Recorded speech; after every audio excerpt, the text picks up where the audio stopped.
Okay. Hello, class. This is Mr. Kusaj, and as I promised, I have the notes for the next section that will be due. Oh yeah, I remember you. You're Waddle. Yes, I'm Waddle. Okay, well, I don't know what to say. Nice to see you again, Waddle, but I just started doing the notes from my classes, and so maybe we can talk later or hang out later, but right now, I just started the notes and it's going to take me a few minutes, okay? Okay, just happy to see you back. Okay, I'll get out of your way. What? I said, I'll get out of your way. No, you said something in the end there, and I didn't hear it. What did you say? Well, look, like I said, I'm in a hurry. Tell me what you're saying, and I missed you, man. I missed you. I missed you. Okay. All right. Take it easy. All right, come on. We're guys now. All right. I miss you too. Okay. All right, get out of here. Okay. Bye. All right. Gee. Okay. 9G, the null factor law. Okay. Null. That means zero. That means nothing. So, what is the null factor law? It sounds special, but it's very simple, and it's something you already know. Look here. It says, the null factor law says that if AB equals zero, right? If two things multiplied equals zero, then what do we know? One of them has to be zero. How else can you get zero?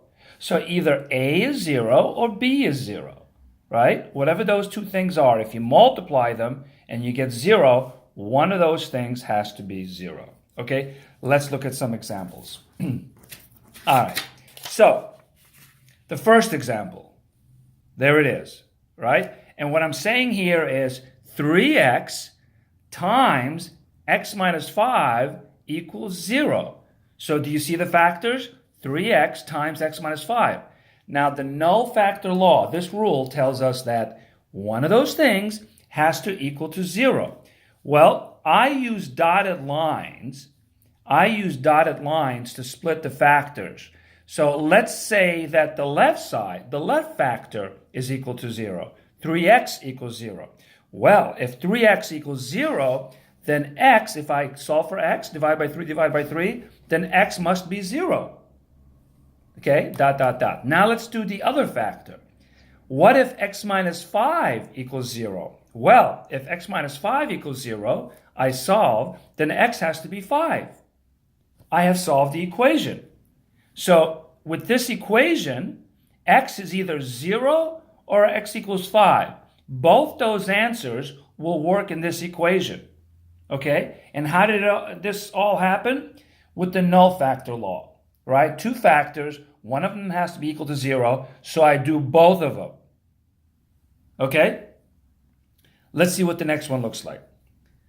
Do you see the two factors? This times this equals 0, right? So either this is equal to 0 or this is equal to 0.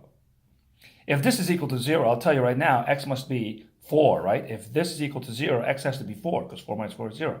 Okay, but the way to do it, so you never make a mistake, is to split it up, right? A dotted line, see the dotted line, and set up each factor equal to 0. So either this is equal to 0, x minus 4 equals 0, or 3x plus 7 equals 0. Let's do them separately. If x minus 4 equals 0, boom, x must be 4. If this is equal to 0, minus 7, divide by 3, then x is equal to negative 7 over 3. Okay? It's a fraction, it's negative, so what? We did it correctly. We did it correctly. So in this equation, x is either 4 or x is equal to negative 7 over 3. I solved this equation using today's rule. Okay. How do you solve the equations? Well, you saw the steps. Let me write it down. The first thing you need to know is it has to equal to 0. In other words, how can you use the null factor law if it's not equal to 0? So you got to start with the equation equal to 0. Factor completely, right? So you factor it completely, and we've been factoring for a while now. So any kind of expression that comes to us, we can factor it.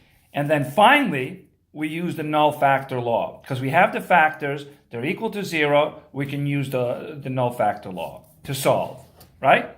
Okay, so I got about 4 examples. All right, so the first example. Let me start here like this. The first example. There it is. 3x squared plus 5x equals 0. Right? Now you're thinking, well, why don't we just solve it like other equations? We can't solve it like other equations, right? Because you can't combine this. Different powers, so you can't combine it. So how do you solve it? That's what today is about, right? We can factor it and use this new rule called the Null Factor Law that says if factors come out to 0, then one of them has to be a 0. Okay, so if I look at this, I can factor out an x. Do you remember that? Factoring out a common factor. So I factor out an x, and I'm left with 3x plus 5 on the inside.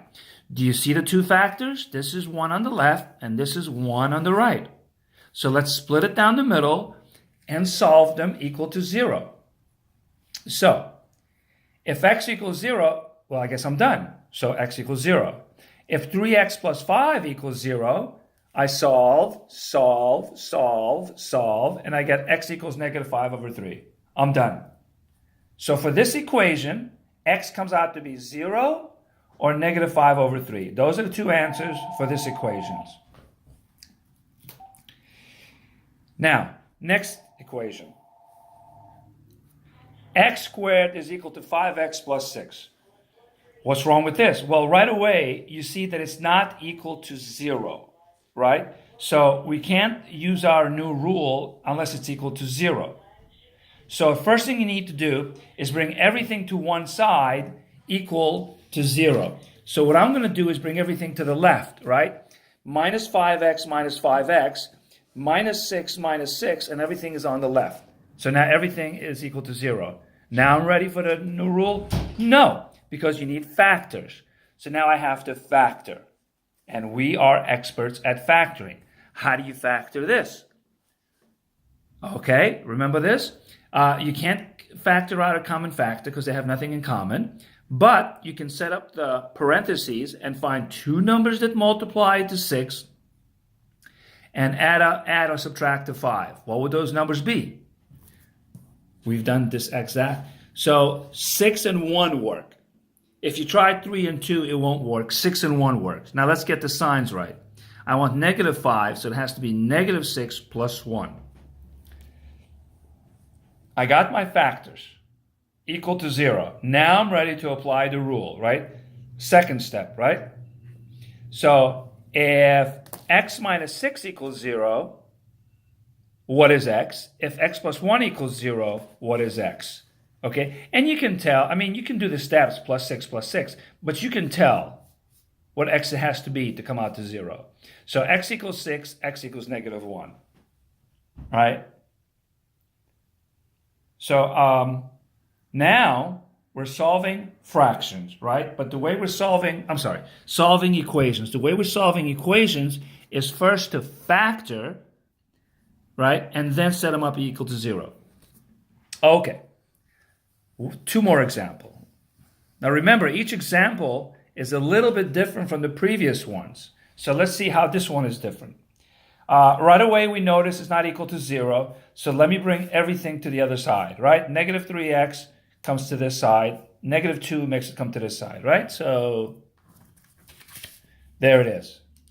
Okay? If you don't know what just happened, you got to ask in class. All right? Because I didn't write everything down.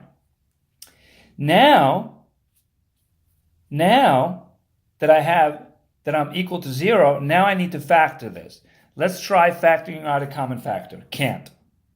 So I'm forced to make the parentheses and look for factors that work. Okay, how is this different from the other one? Well, we have a 5 in the front here. So this is, right? So 5x squared can only come from 5x. But remember this one? It could be 1, 2, or 2, 1. Right? So let me try the wrong one. Let me pretend I didn't know. So what if you think if it's 1, 2? Then it's 1x and 10x. No, 1 and 10 can't make a 3. So it must be 2, 1, right? It must be 2, 1. So you split it up, 5x, 1x, 2, 1, and then you get the signs correct. I want -3, so it's -5. I wrote it here. -5 plus 2 makes -3. Okay, so I found the factors. Now, I think that's the hardest part. Now you set it up equal to 0, right? I'm not writing a dotted line here. I'm writing a solid line. So the left side, the right side. The left factor, the right factor. The left factor set equal to 0 comes out to -2 minus 2. Divide by 5, comes out to x equals, let me put it up a little bit. Comes out to x equals -2/5, right? So I just set up the factor equal to 0, solve, and it comes out to x equals -2/5. Okay? The other side, as you can see already, 1x minus 1 equals 0, plus 1 plus 1, so x equals 1. So what I'm saying to you, what we're saying to the world is, what is x in this equation? 2 of them work, right? 2 of them work. -2/5 and 1. I have solved this equation, and there were 2 answers that work here, right? Set equal to 0, factor, solve each factor separately. All right, last example. All right. Oh, fractions. No worries. We know how to deal with fractions in an equation. When we see fractions, what we do is we multiply everything by the common denominator. Well, obviously, there's only one denominator, so the common denominator is x. So I'm going to multiply everything by x, right? So we get x times 3x, x times 2 over x, x times -7. So notice the x's cancel here. That's why I'm doing this, so I can cancel this x and I'll have no more fractions in my equation. So this becomes x times 3, which is 3x squared. The x's cancel here. 2, this becomes -7x. No more fractions. Now, we're back to the old situation. It's not equal to 0, so bring everything to one side. So I bring the -7 to the other side. And by the way, it's going to go in the middle, right? When it goes to the other side, it becomes positive 7x. Right? Now it's equal to 0. So, now it's time to factor. Right? Remember, we are experts at factoring because we've been doing it for a while now. So, let's set up the parentheses. Right? Here are the parentheses. So 3x squared can only come from 3xx. 2 numbers that multiply to 2 and add or subtract to 7 with the 3, right? So it's either 1 or 2, 2 or 1, just like before. Which one do you pick? Let's see. The 6, 1, and 2. Right? I did it in my head. This would be 6 and this would be 1. So 1 and 2 work. Everything is positive here. Everything is positive here. Right? So now what? Well, factor equals 0. I set each factor equal to 0 and solve separately, right? Can you tell that's going to come out to -1 over 3? It's okay to jump to the answer. Can you tell that's going to be x equals -2? All right? So going back to the left one. Oh, I wrote the answer down. So you do -1 gets you to -1. Divide by 3 gets you to 3 on the bottom. So the answer is x equals -1/3, -2, x equals -2. Okay, so again, sometimes I skip some simple steps, but if you don't know how some number or some expression came about, circle it, put a question mark next to it, and ask me first thing tomorrow. So, a quick flash of every page. So, there's the null factor law. That's what it says. And 2 very simple examples. They're simple because we start out with the factors already done. I mean, already factored. You don't have to do the factoring. The factoring is already done for you. So, and then I showed you the 3 steps. This is what we do every time. Again, if you don't understand any of them, tomorrow ask me. And then we went to 4 examples. This one was already set equal to 0, and all we had to do was pull out an x. This one wasn't set equal to 0, so we had to set it equal to 0 and then factor and solve. And then the other 2, same thing. They were not set equal to 0. Can I fit this in here? They were not set equal to 0. So we had to set them equal to 0. And the last one had the added interesting part of having a fraction in it, but we know how to do fractions too. So there you go. The main point is make 2 factors and set them equal to 0 and solve. Okay?